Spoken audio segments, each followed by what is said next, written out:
What's up, everybody? Welcome back to another episode of the Ben Thomas Show. Thanks for coming back. Guys, we had an exciting Star Trek announcement from Exo-6 pop up today that I don't think many of us were expecting at the very least. Of course, we're talking about the original series, The Cage episode of Mr. Spock. Now, this is a unique one because he looks a little different than what we might be used to, and there's definitely some reasons for why. So I'll go into it a little bit on the episode and what my thoughts are on this figure, of course. But stick around if you like the video, hit the like button, smash the subscribe if you're new to the Ben Thomas Show. Live long and prosper, and let's get into it. YouTube, the final frontier. These are the episodes of the Ben Thomas Show. My continuing mission to explore strange new Star Trek reviews, to seek out new Star Trek collectors and new badass collectibles, and to boldly go where no Trek collector has gone before.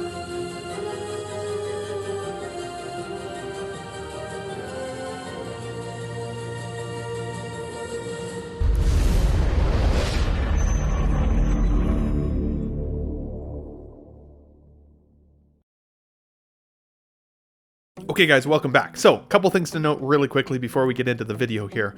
This is a limited item from Exo-6 this time.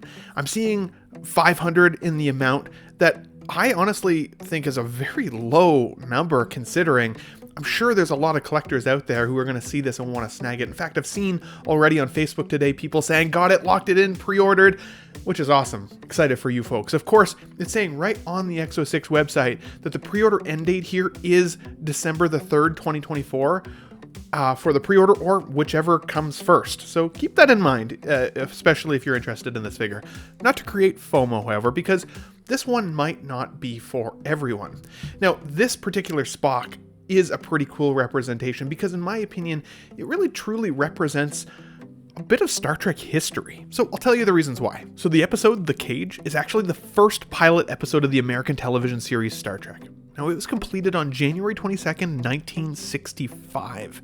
This episode was written by Gene Roddenberry, of course, and directed by Robert Butler. Now, at the time, it was rejected by NBC in February of 1965, and the network ordered another pilot episode, which became Where No Man Has Gone Before. Much of the original footage, though, from that original episode, The Cage, was later incorporated into Season 1 in a two-part episode called The Menagerie.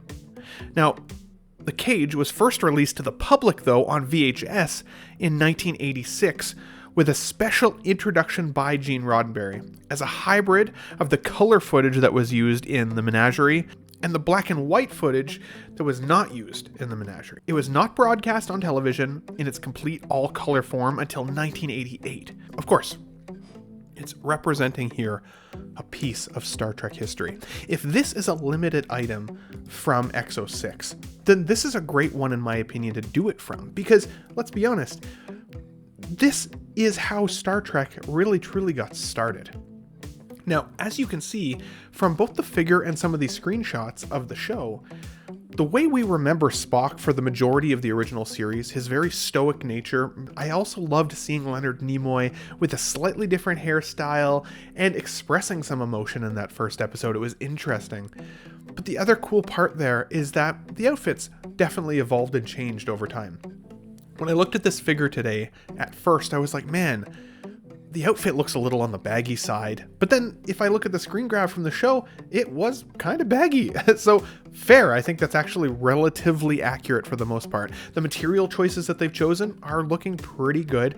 He does look a little cross-eyed to me, I'm not gonna lie, but I don't think that that's a deal breaker. I honestly think that that's a component of just both the makeup of Leonard Nimoy in character, but also the way that the figure is designed. I don't think it's cross-eyed, especially once you get it in hand, but that remains to be seen. Is the likeness to Leonard Nimoy there? Yes. But keep in mind, this is not a $400 figure either. This is coming in at $210 with a flat shipping rate of $25 if you're getting it right from Exo-6. Because of that limited nature, I wouldn't be surprised if this gets snapped up pretty darn quickly. However, it didn't go as quickly as Kolinahr Spock or the Kirk that went within hours of its original pre-order window opening. So maybe this doesn't have quite that same level of nostalgia packed in as those two did. I guess the question for you folks would be, the Star Trek fans watching, did you get your hooks into this right away knowing that it was limited? Were your thoughts on this figure, don't need it, especially if I'm going to go in on some of the more traditional look for Spock and some of the adjacent crew, like Kirk and Bones and all of those, of course? Is this a necessary collectible to have if you can't get them all? What if the rest of this line comes out limited and you miss on one? Will that change your desire to have this guy in the collection? In my opinion, limited to 500 worldwide, if that's true, that's a pretty small amount of us out there who are huge Star Trek folks who will have this in their collection. And that's part of the fun of collecting sometimes, is having something that not everybody else has. Is this perfect in terms of a figure? No. I think it does kind of look like a Spock toy. I hate to say it that way so matter-of-factly, but these are not as polished of paint applications and likenesses as we see with other companies. They're just not, and I'm getting to the point with Exo-6 where I don't think I can expect that anymore. There's a certain level. Although, I'm really excited for my Krug figure to come, and he looks really, really good. So maybe it just is harder to capture some of these likenesses depending on the actor, or maybe depending on the team that's working on the figure itself. For me, I would give this figure in the neighborhood of a 7 out of 10. I think it's really cool. I love that it's limited for this particular show because, again, it represents, in my opinion, a piece of Star Trek history. Is this my favorite look for Spock? No.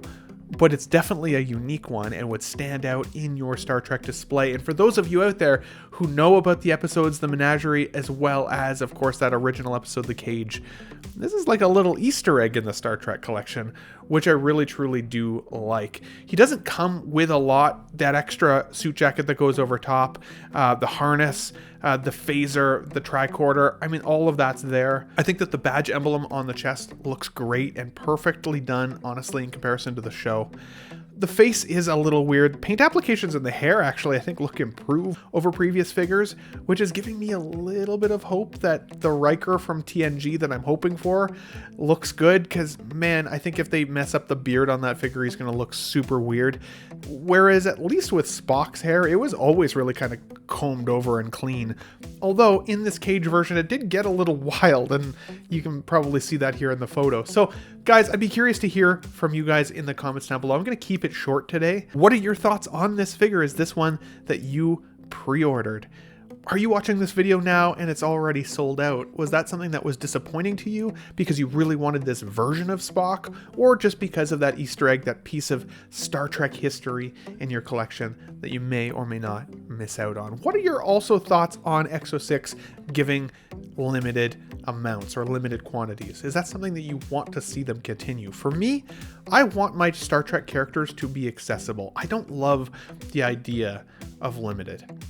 I understand that it drives us and our collector nature to buy the figure as soon as it comes out, but sometimes I like to think about my display and plan it out a little bit more, and I always find that that push to get it sometimes turns me off of it a little bit more than it might otherwise do so. So guys, I want to hear from you in the comments down below based on all those questions. But of course, if you liked the video today, hit the like button, smash the subscribe if you're new to the Ben Thomas Show. Live long and prosper. We'll catch you guys on the next one. Thanks for watching, everybody. Wow, what a great audience. Be sure to subscribe to my channel if you haven't already, because subscribing makes you feel good. Where should I go? What should I do? Frankly, my dear, I don't give a damn. It's gone. It's all gone.